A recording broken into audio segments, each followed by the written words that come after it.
I got going and I was like, oh, is it SIGs or is it? So you guys do go by SIGs? We can either go by SIGs or we've gone by Central Iowa Ghost Society. And it was just a name that clicked for us, not promoting anything. Just so it kind of matched up. This is when we first started coming up with the name. It was just, I don't know why, it was just one of those moments in your head that it's like, okay, this is the name of it. I'm doing this right. So as long as we don't say the wrong name, and I've done that before, and just when we first start off, because you were on part of another team and stuff, and switching over, and yep. Welcome to the studio, guys. I Thanks, appreciate Steve. you coming in, and we're going to talk some ghosts here, and Milby. Do you go by Milby still, or? Yeah, I go by Dave, Milby. Because I always called you Milby. Yep. Was that a bad thing to do? Was that one of those things like, why is this guy not calling just don't call me late for dinner. Yeah. And Jenny, this is the first time me and you have ever met. Yeah. So be prepared. I'm scared. You shouldn't be scared. I'm a bald-headed guy in a studio. You go to ghost houses. Yeah. Did you just get nervous? A little bit. Okay, just take a deep breath like I do sometimes and just keep going forward. Okay? I made a phone call and I was like, hey, you want to come in and help me out doing this? And as our case manager, and talk a little bit about what we got coming up and stuff too. And yeah, so this is all kind of new for her as well as me. It's all right. We're going to have fun today, Yep. okay? Okay. All right. So, Milby, you and I go back a ways. Yep. A couple years at least. God, it's probably what? 6-7 years anyway. Yeah. Since we first went out on a couple different investigations with a different, because you haven't always been a part of Central Iowa Ghost Society is your creation, correct? Right. Yep. And what other teams? It was Central Iowa Paranormal Investigators, and I was also part of Mid Iowa Paranormal Investigators. Both have now kind of shut up shop, and they're not doing anything anymore. So moving forward with the SIGs crew. Still wanting to have that passion in the paranormal and keep it going. So, you know. Well, let's start there because, like we just said, you go a ways back. And you've been part of a couple different groups. Now you've kind of hit the big time. You've got your own group you're getting at. And we'll get to why you're going big time here. Yeah. Don't worry. We'll get your shameless plugs in here. See, this is the part of the show where you shamelessly take a drink of Monster. Oh, right there you go, yeah. There we go, Monster. No, you got to do it right. You got to have it so the logo's facing out. Oh, yeah. You got to you're still not doing it. Where's the camera? The camera's right there. I told you. See? No. Anyways, so let's start with how you kind of got into all this, because you are a passionate guy about the paranormal. What got you into this stuff? Well, what started off was just pretty much like any other paranormal investigator that has personal experiences. Okay. I mean, some of the people are just curious, but having that personal experience, seeing full body apparitions to hearing things to now, okay, so some of the team members, they have gifts where they can, what you would call a psychic medium / whatever. Yeah, I struggle with the name because it's always like, you can call whatever. For me, an sensitive, empath, right? Sensitive, empath, and having your witnesses to back you up and support you along with the equipment, it helps. Do I go out there saying that I am? No. I just do what I do. Having my witnesses. But what was that moment that really got you involved? That really hooked you? Because I think, and I've talked about this a few times, I think there are different kinds of people out there. There are the people that it's just interesting. They like reading about it. They like watching the shows. They like, movies and so on and so forth. Then you have the people that are interested in it, but then something happens and they decide, you know what, I want to learn more about this. Yeah. And that usually goes down two streets, because it can either be I want to learn more about this, or, you know what, it never happened, I'm done with this. Well, the big one was going to a farmhouse by myself. Why? This location, it's an older house, and there was a story behind it. And I knew the owner of the property, and I just wanted to go check it out with a recorder, flashlight, and a camera. So it was just normal, you? Just me. And I set the camera up in the windowsill facing me towards the living room. It's a somewhat circle-ish living room, probably 10 feet away. Okay. And I just had a flashlight on the floor and had my recorder and was just asking questions. Mm-hmm. It was just so intriguing because there's no one there. And there's glass on the floor from vandalism. So you think there might be somebody there, and you have those, feelings of everybody else there and everything else, but it's just you. Doing this one time by myself, felt really weird and awkward. At first, it was okay. It was just normal, and then I'm like, what am I doing? But then you ask the question, start going into it, and you hear, creaks and whatever. It's an old building, and there's a staircase around the wall that I'm staring at that comes down, and you hear footsteps coming down, and you think, okay, about that point, they're supposed to be coming around, whoever it is. Nothing. I go check it out. Nothing in the kitchen. Okay. Nothing. Go back to my spot, and I ask them, can you turn the flashlight on?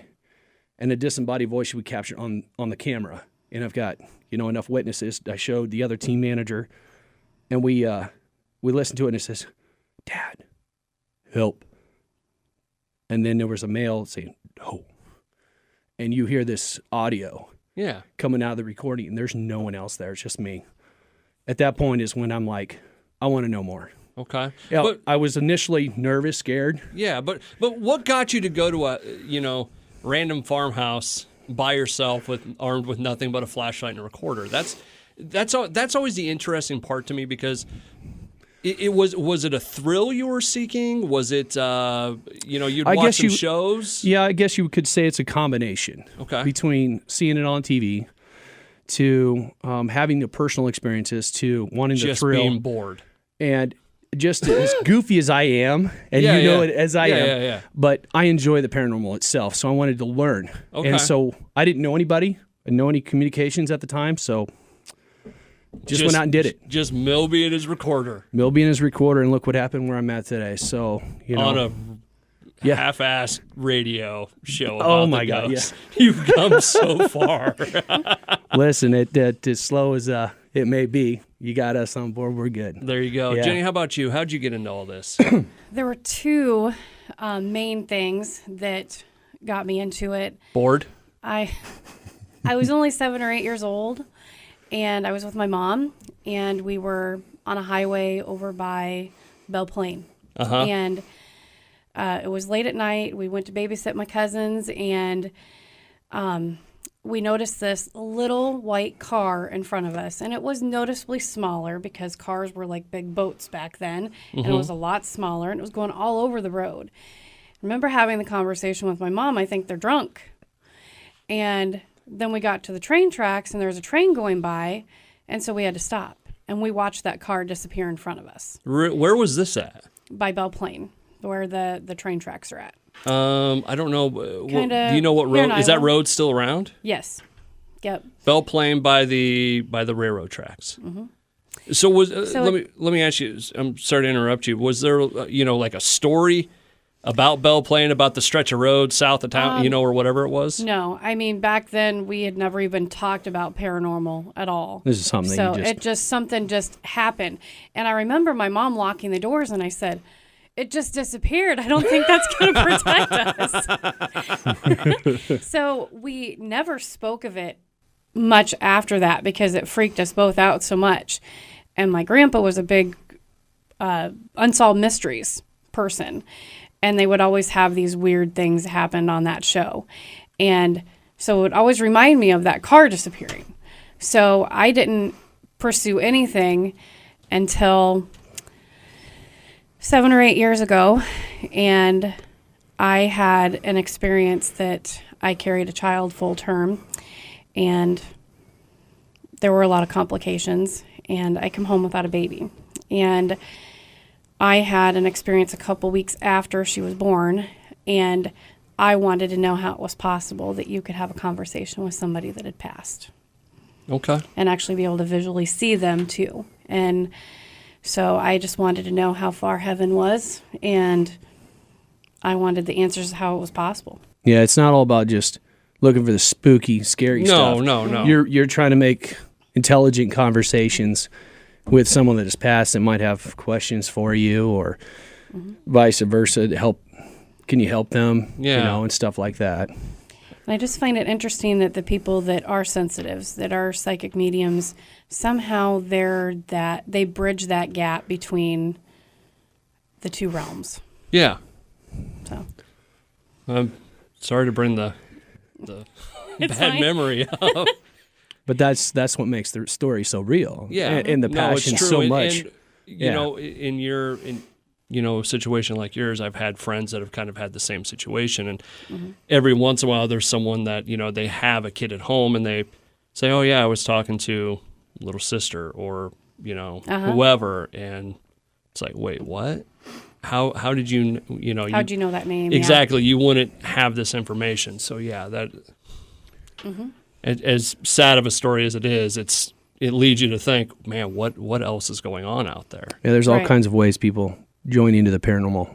Different ways that, from every phenomenon, that's why it's paranormal. Yeah. Why that? Why my situation? Why the other team's situations? Yeah, definitely. What your experience is just wanting to see something. Am I right? I mean, just it's more or less hear and feel. Want to believe. This interview isn't about me. It's I about know. You. No, if you go down that road, I mean, for me, it was always I had an interest in it. I had, I liked, like I said a little bit ago, I'm one of those people that liked reading about it, liked hearing about it, liked talking about it. Did I necessarily believe any of it was true? Favorite time of the year. Yeah. But then you have a couple experiences that you just can't explain. That there's a reason I spent 3 hours the next day after talking something to a wall, trying to get some answers or whatever. Mine was, to make a long story short, we had a big ceiling fan with strings hanging down, and they moved one night. They moved. Like someone was going like this with the strings.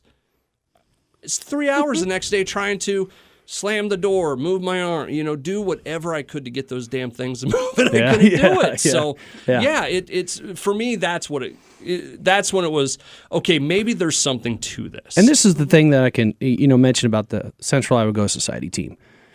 We all have that. Yeah. We're a mixture group that has different gifts, different ways of being in different strengths and different parts, and that's what makes us so strong. Where would you guys be on the scale? Because there's some groups that are lean a little bit more towards the sensitive types of things, and then there are other groups that it is all scientific and it is. I would say we're right in the middle. Right in the middle. Right in the middle. Okay. I mean, and there's no chase either way.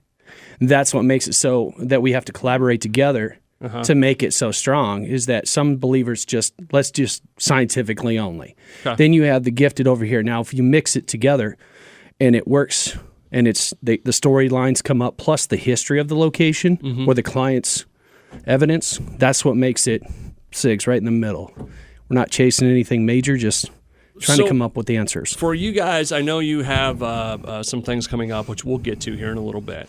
But leading up to this point, would you say you're more of the people that go out to residential places or, like the famous, quote-unquote, places? We like to take the private cases. Okay. We want to counsel the people, have them feel safe in their home, help them understand what's going on, and whatever steps they personally want so they feel safe in their home. Do you help with that? Do you guys take it a step further after that? Because follow up on them, you know? Yeah, exactly. Yeah. Because that actually came up in a different interview we did. But there's a lot of these ghost groups, and whether it makes them a good group or a bad group, they go and they find, hey, we found this bit of evidence. We 3 found years this later, apparition, 4 years later. Yeah. Have a good day. Well, see, this is the reason why you don't see us a lot out there. Is we have a lot of personal cases that we are involved with that we promise not to tell the client about. So that's why you don't see us a lot out there. But what I'm asking is, do you do the follow up after? It's like if someone has a ghost that they don't want, that they okay, fine, I've accepted something is in the house, something is making noise. I want it gone. It's just like if you have a plumbing problem and a plumber comes over and he fixes a problem and he's kind of wondering if there could be another problem. So he calls back and says, hey, has there been any more leaking? I want to make sure that you... Like, are there the people? Service was provided. Yeah, are there people on your staff essentially that can do blessings, cleansings, everything? We do have that, and we also have other groups, other paranormal peeps that we call upon if it's really that they're more trained into. Okay. So we have a reach out, which we call Para-Unity, where all the teams we reach out to help each other out. If we, I've worked with some of those other teams that. Is it kind of like a best fit for the situation type thing that maybe you guys go into a house and it's like, okay, this is I mean, we got to, if there's a child involved, say if there's a child involved, within a day or two, we're there with a group of team members that will assess, go in and get the storyline. Then we have historians that will jump on the case. They will do some background checking, everything that they can find up. And then we go in and do the investigation and whatever evidence within, a short amount of period of time. And if we think that we need to get some more help involved in this, is when we start making the phone calls to the other teams that we trust in. Depends on the severity. Okay. We do a lot of, we'll do some EVPs and then listen back to them right away, because if it's a dangerous situation, little kids are there, whatever, we want to make sure if there needs to be a blessing that night, that it's done that night, that they're not waiting 3 weeks for us to get all the evidence reviewed and come back in. So it's whatever that particular situation is what we focus on. And we do have a couple teams out there we can call. They'll show up within hours. They'll be there right now. Even if it's Virginia. Even if it's 2 o'clock in the morning, 3 o'clock in the morning. Yeah, they'll. If we have people reach out from other states, which we do, then we refer them to people we know will do a thorough job. And what para-unity? Yeah, that's what we call it, para-unity. There is a little bit of there.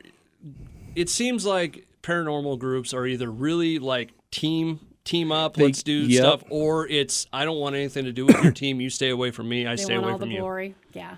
Yep. Why is that? Well, I don't know if it's. I'm going to throw it out there. My guess is that they have a different vision. Okay. And maybe this is the path they want to choose into the paranormal and what they believe in. And then we have teams over here that have this vision, so that works, pretty close, and they collaborate really well. I work with. She is the team manager for another team, S&J Paranormal, and I didn't say you could plug them. Oh, that's my interview. It's my interview. It's a little late. I can shut this down pretty quick. But as far as what is it again? S&J Iowa Paranormal. And based out of Des Moines, Grinnell area. Okay. All right. And so some of their team members work with us on a regular basis. They're part of the SIG. So, and then there's other teams out there that they will just do special events together with us, and then others will help us out with any blessings and stuff like that. Okay. But, so is SIGs more of a group, or is it the title says, society, where it's people under an umbrella? Yeah, exactly. That's kind of where the society part comes into it. And you got team members in Nebraska, Minnesota, Iowa. We're scattered, and we have a chain group that we talk to on our group page. And when we schedule some events, we plan it out in advance. Okay. And then if there's an emergency, we have enough team members close enough that we can make some calls and use that para-unity as well. All right. So this is the Haunting of KGGO, KGGO.com, KGGO.com exclusive. I'm B-sox. I'm here with Milby and Jenny from SIGs. It's not cigarettes, don't worry. Central Iowa Ghost Society. You can find out more about them where? We have our Facebook page, basically, where you can see some of the stuff that we post. What's the handle for it? Central Iowa Ghost Society Facebook Just page. Search that. It's pretty easy to search. Yep. With that being said, you said that you've done a lot of residential stuff, but let's talk about some of your favorite moments. And then we'll get to, as I've been teasing this whole thing, where you guys are kind of going, because you guys are kind of going in a different direction. Not a different direction away from paranormal, but a different direction, kind of.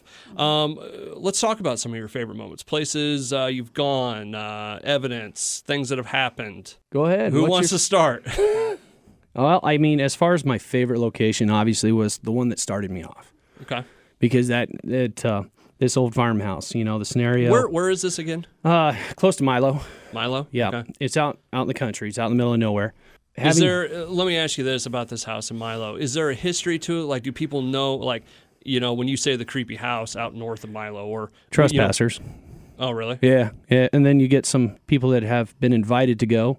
Okay. The homeowner passed away, and so now the son's taken over, and no one else can go in there, and that's it. It's done.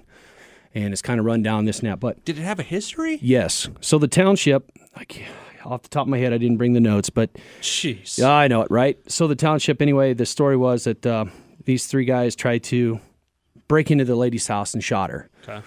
And she was able to shut the door and get them out. And later, she crawls upstairs or wherever and dies. And so this township is no longer And what happened is the people in that town chased down these 3 individuals in Indianola, and they were arrested. They stormed the Indianola courthouse, and with all the cops and everything, they pushed them out of the way, grabbed these 3 individuals, took them back. So they weren't hid in the courthouse? No, they were arrested. Oh, okay. I thought they did get arrested, and so the townspeople where this lady lived, they went and got them, and then hung them back at their township. Mm-hmm. So, but I don't know if it's directly this particular house, but it happened in the township. Okay. So this is a pretty old house, and so that's your favorite place. Yeah, Milo. I miss it because I can't. No, it's never going to be able to go back. Do you have any contact with the guy that owns it? Well, the owner passed away here. But the son? But the son says no more. So he's a different believer of things. So he just doesn't want anything to do with it. Yeah, nothing more. So is this a guy that do you keep just asking him once a year? Hey, no, it was pretty clear forward that it's done deal. Yeah, you look when you look at barrel of a shotgun done deal or no, not so much, but honestly, just didn't see eye to eye on things and not a believer and said no and yep. How about you, Jenny? What's one of your favorite moments or favorite places? Place that you get really good evidence that has spooked you, has whatever. It's really hard to pick one. Okay. Yeah, it is, isn't it? Yep. It is. I enjoy time at Malvern Manor and at the Mason House and the Farrar School. But if I have to pick something that isn't one of those big name places where everybody goes, there is a cemetery near Grinnell called Blue Point Cemetery. Okay.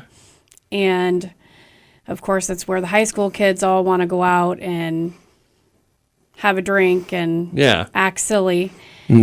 And, of course, some of them have had more than a drunken scare because there's a lot of activity there. And, of course, people think it's there was witchcraft and all sorts of stuff. And there used to be a house that people would sneak back to that I guess has now burned down. Okay. But it's a good location for empathic people, that psychic. It's sensitives. If you go out there on a cool night and it's calm, when it starts to get active, the trees will start rustling around and there's so many different layers to it. For being a cemetery, you've got so many different sections and so many things that happen. Okay. So, go back. You brought up one that during this month we haven't really heard a ton about, Malvern Manor. Yes. That's when people are kind of, I think, starting to hear a little bit more about. It's starting to pick up for sure. Yeah. Give me the quick and easy on Malvern. One thing that interests me a lot about Malvern is what I do for a living is helping people with disabilities. And so over the years, the way people have been treated has changed a lot. And so you have all the different layers of what that building has been over the years, between a hotel and an elderly home and then housing some of the insane and group home. And so you have a lot of different things you can do there as far as triggering activity. Okay. We had one of our team members, she is a nurse at a second job, and so she pretended to pass meds. And some of the other members, a couple hours later, were laying on their air mattresses, and we could hear disembodied voices of asking this team member to bring their meds. Really? And then a few minutes later, we had team members with their blankets being pulled off of them. Because, it's time to wake up. They want their medication. Somewhat. They said that some of the story behind it, too, is with the doctor was really aggressive to the female patients. Okay.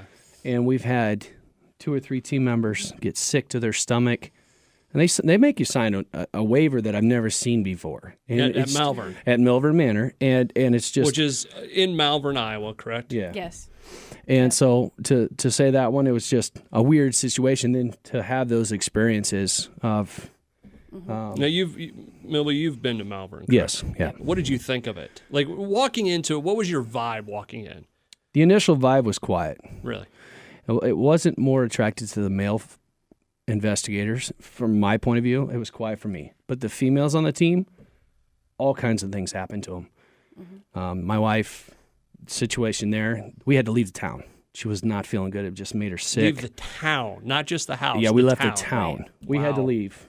It was just so sickening, and it took her just 15, 20 minutes, and she was That ready to extra go. energy that comes off of that location. I think there's a couple very dominant entities there that, like he touched on a doctor. I've picked up on a janitor or a maintenance person that maybe, in order for them in the day to get their job done, they weren't necessarily very nice, So It's definitely with- a cool location for like one of those what you would call famous places to go to. Is it kind of a thrill seeker place? Would that be? I don't think I so. don't think so. No. No. It's more of it might show you something that you may not see at some of the other locations and I like that it has a story to tell. yep, Yeah. there is a story behind this If place. I want to go someplace, I want to know about the story it has to tell. And that's important. Like we were talking before this interview, and I don't want to stay on Farrar for very long, but that the story part of it is always really important because when you hear 20 different versions of what happened, it's like, okay, what really happened here? And at a place like Malvern, it sounds like the story is pretty much, what the story is. And Josh has taken the time to Josh Hurd. Josh Hurd. Yeah, Yep, yeah, yeah. yep. the owner. He really has taken The sexy time boys. to interview people and dig into the history. Uh-huh. And he's been very willing to take, we did a ton of research before we went. We made a copy of it, and some of the stuff he didn't have that information yet. And now And he's was using that very information thankful. that our historians found. Did he pay you for it? No. This is how Why it works. not? It's called Paraunity. We all work together. And Yeah, that's but you kind- did the work. Yep, this is the passion. Some of our historians, not that's about their the passions. They glory, went to it's school about- for. So It's about learning more about that location. yeah, we don't want to ever take that glory of anything like that. It's just that's how we are. We don't want that fame. We're not after the fame. We just wanted to investigate and do some big things. With the Farrar School, what intrigues me about it is it's nice to be able to go back to one of those old buildings. When I grew up, a lot of the schools were that size. And Yeah. now you have these one-story, kids don't exercise going up and down the stairs. They don't have to sweat. They have air condition. Well, yeah, I think air that- conditioning is proof God loves us. Yeah, So, So- but no, I get it, and I know there's a lot of people that they go to Farrar and they they swear up and down haunted all this. I mean, like I said, I didn't want to stay too long on this one because, like I said, when I went up there the one time, it's like you hear 20 different versions of what happened. No one knows. No one's ever been able to tell me exactly. Hey, this is the story. Well, the thing is about Farrar, the truth behind it is if you're a 10-year paranormal or even a 2-month paranormal investigator, everyone knows about it. Yeah.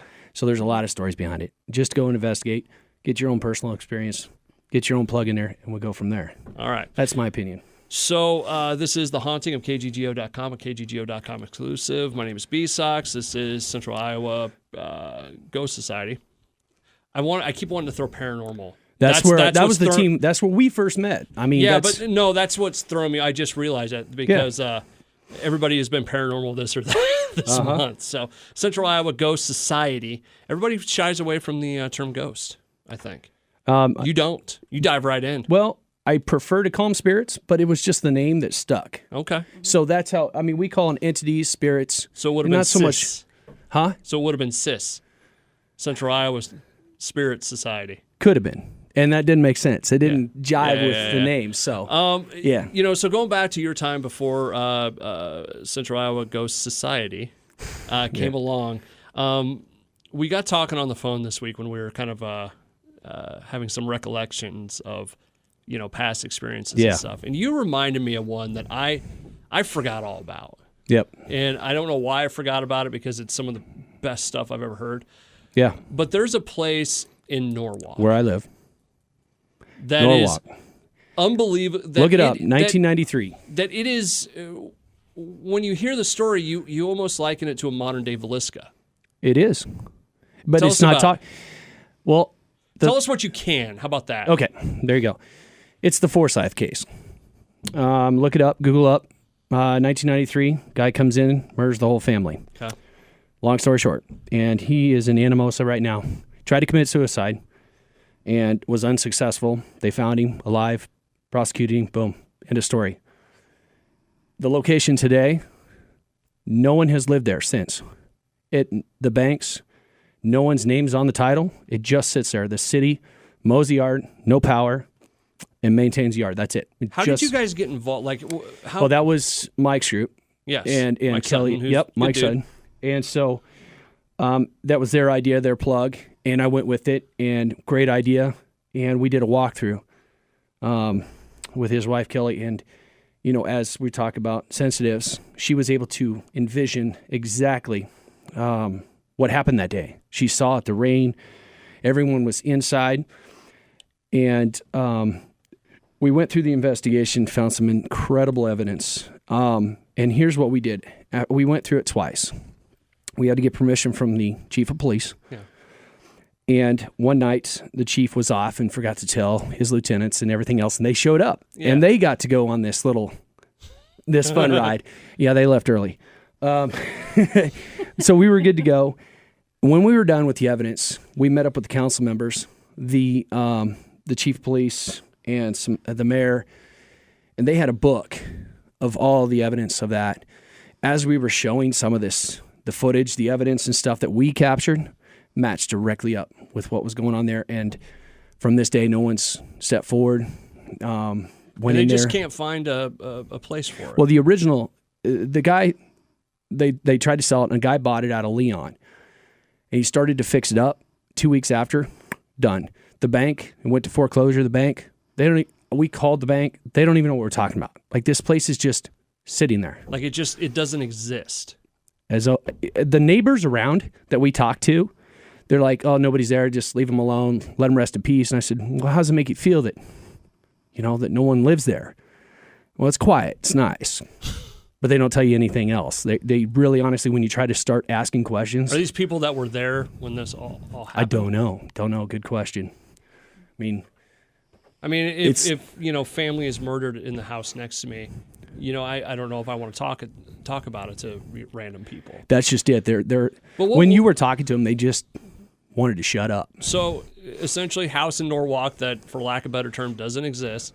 What was the other than Kelly? Yeah. What was the best piece of evidence from that place? What happened that night? What was the moment that you're like, you know what, done? I need out of this joint. Well, to be honestly, I didn't want out. That was the thing that was the problem. It was attracting too many team members. It was soaking us up. Okay. Like, we were getting drawn in, and we needed to get a closure on this and get some answers and call it good. Now, a couple of team members have actually they went above and beyond, and this is just something that has just indwelled on them. This is their personal Milo case. Okay.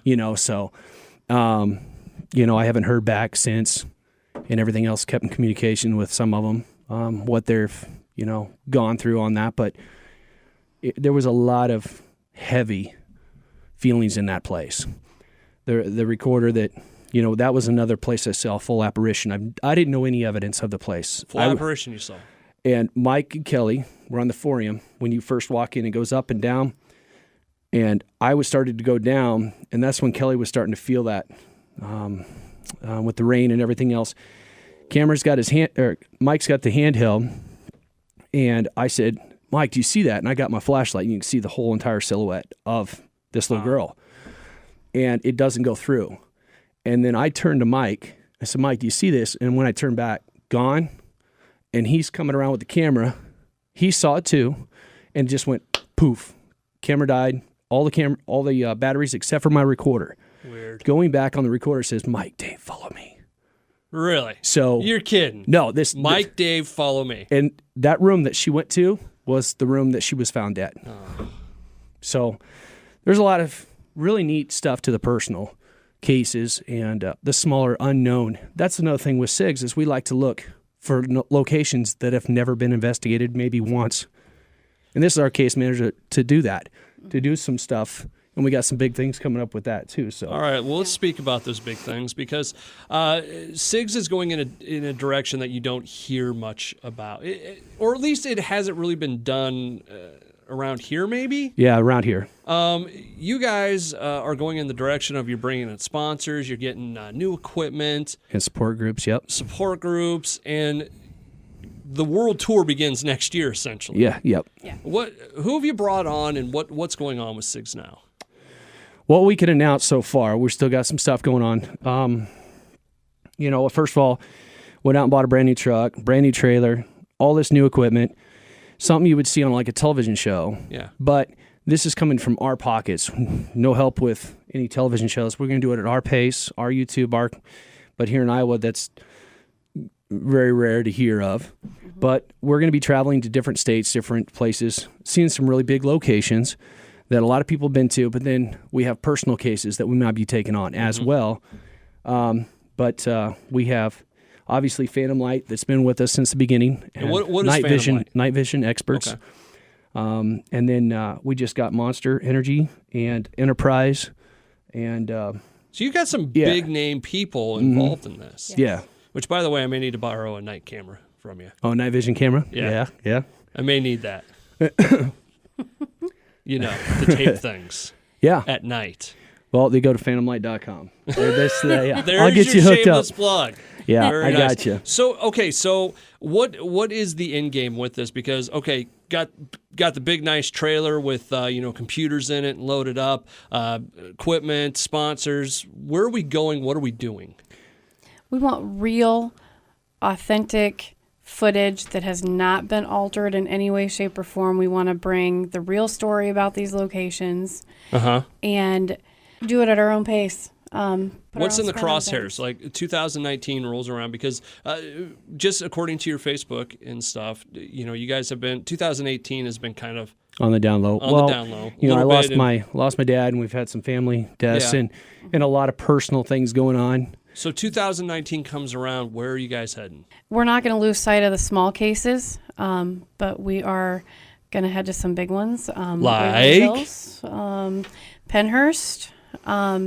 But we also have some opportunities to do some locations that no other teams have been in. We can't release those locations yet, but are they in the state of Iowa, or are they? Yes, some of them are. Some of them are. So let me. Just because, and I'm not. Please don't say exactly where. But right.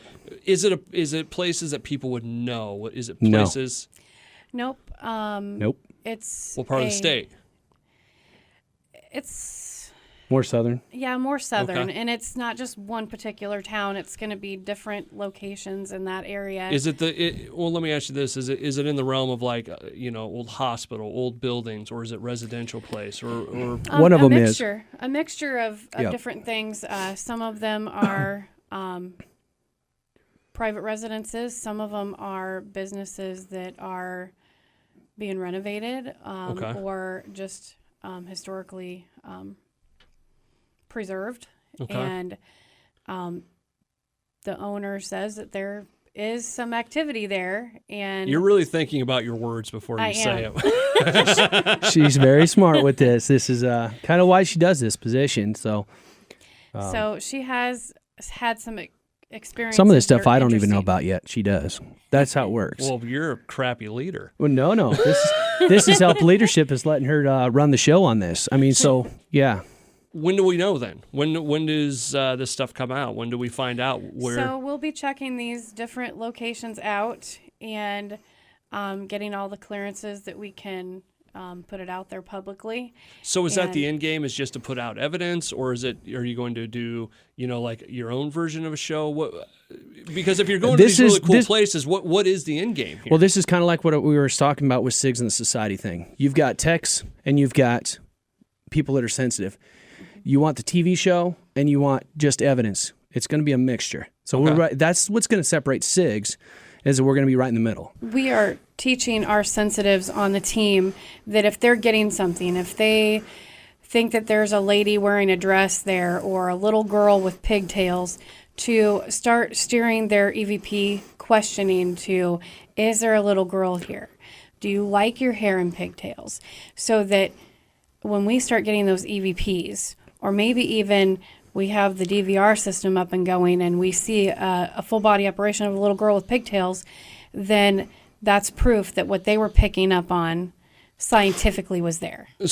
Well, that I guess that's kind of my question is, when I say in game, what is because it's really cool. Hey, let's go to Pennhurst. Let's go here. Let's go to unnamed spot in southern Iowa. Hey, let's train our sensitives to clue in on certain things. Is it just to get the evidence up on YouTube? I don't think we're opposed to TV or anything like that, but we're not ever going to be one of those teams that lose sight on helping people that need help. Okay. But see, that's the thing about it. You never know when you're going to get that call. It's wide open.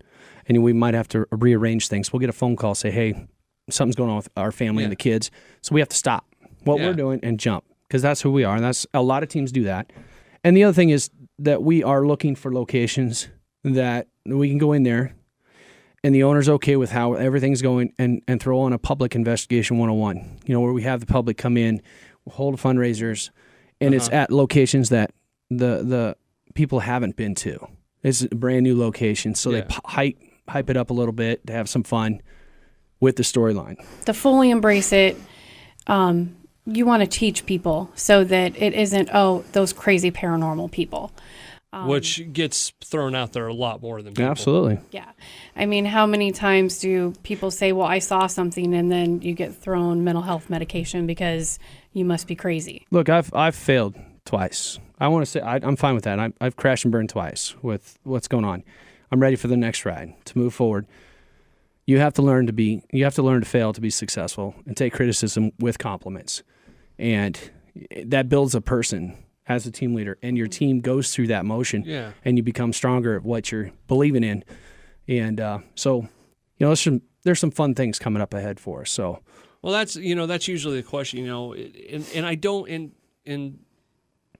don't take this the wrong way, but I don't think a lot of teams think about that. No, what is their end game? Because is it to, we just want to put up cool stuff? Are we just, we're just thrill seekers? Are we just this or that? But usually, they don't have an answer of just doing it all, just to have fun, do a mixture. So that's why I asked that question of, what's, if when 2020 comes along, what does Central Iowa Ghost Society want to say they've accomplished in 2009? Well, I can't say the announcement of the other support group that's going to be helping. We're in the process. But for example, you've got Enterprise to help us out with traveling and this and that. Not saying our future endeavors might be overseas. Some of the team members have brought it up in our meetings. Mm-hmm.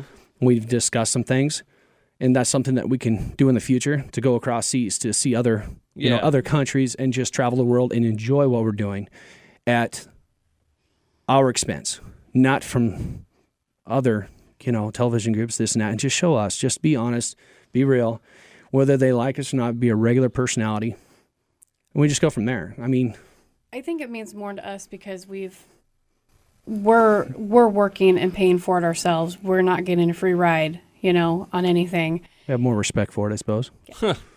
Yeah. And for me personally, I want that answer. How could my daughter come and talk to me? Yeah. How far away, is heaven or another realm?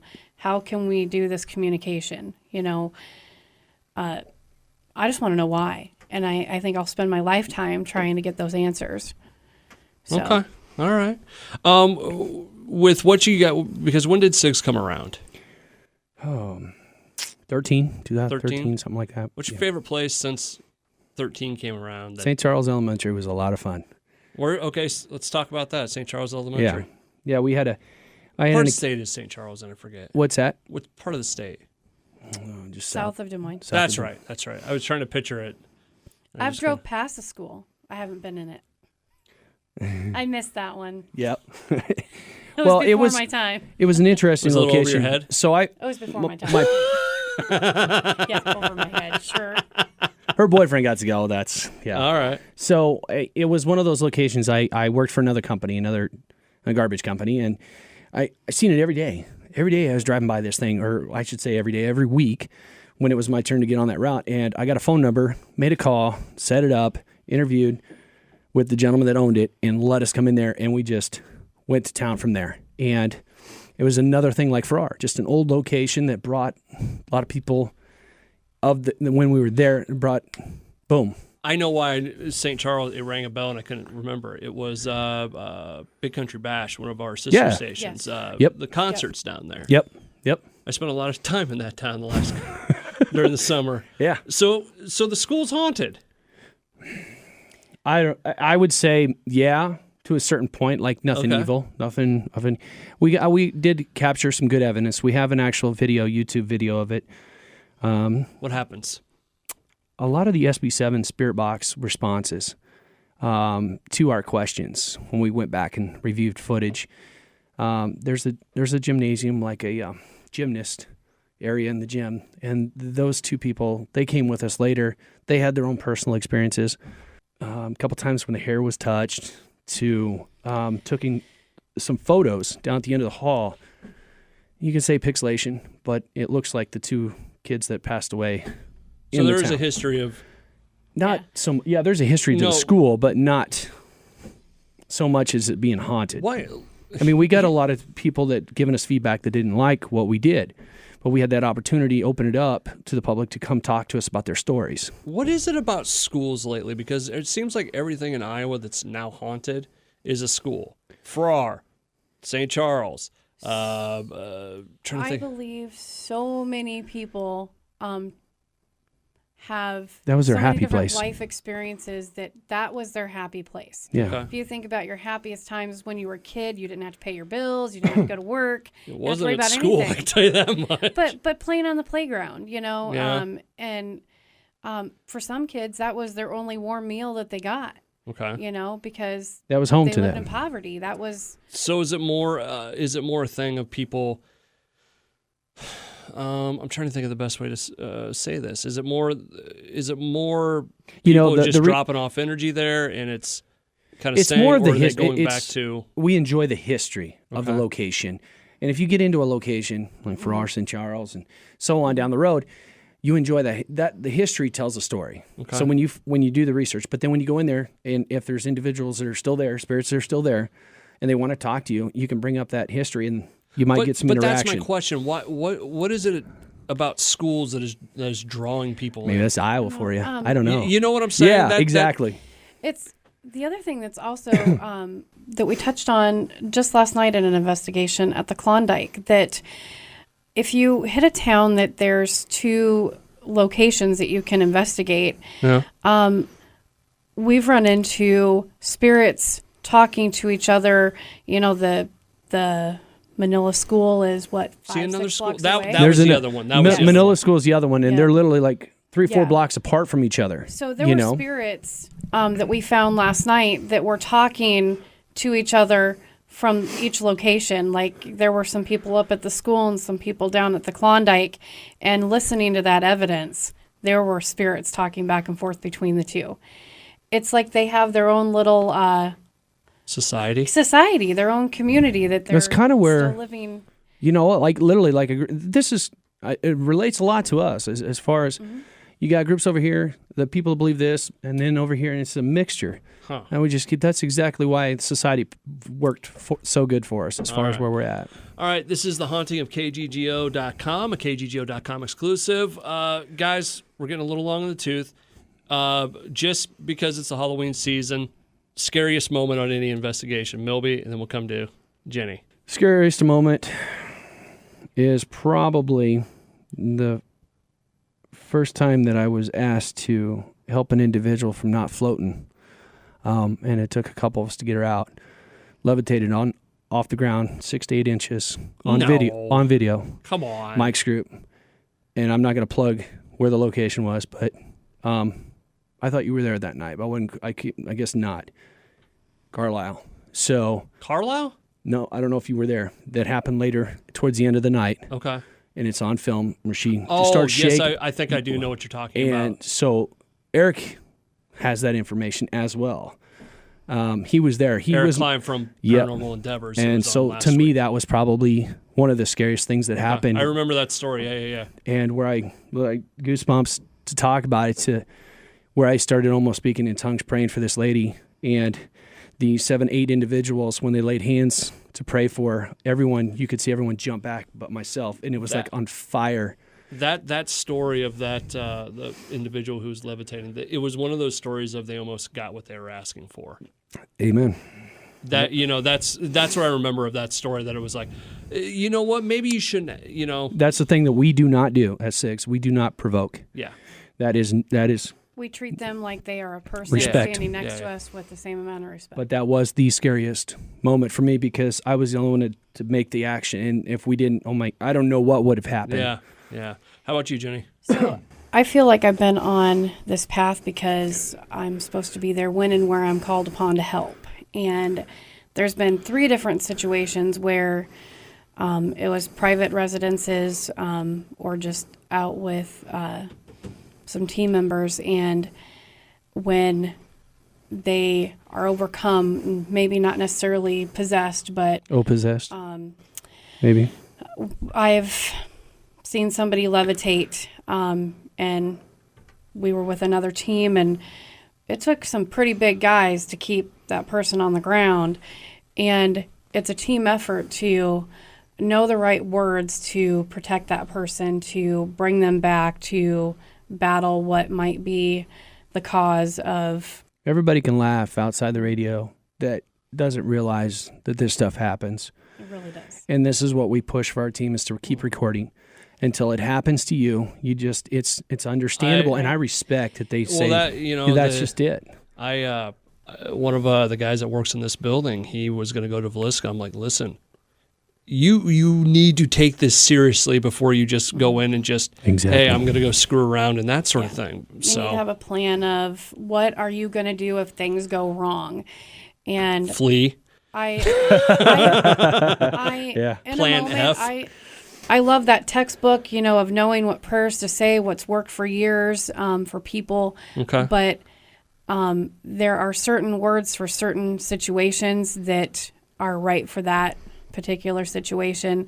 We had a private case where a lady, she was sitting on a bed, and the next thing I know, she's laying on her back, and her eyes were rolled back. Her feet were sticking up, so like her feet were floating, but she was still on the bed.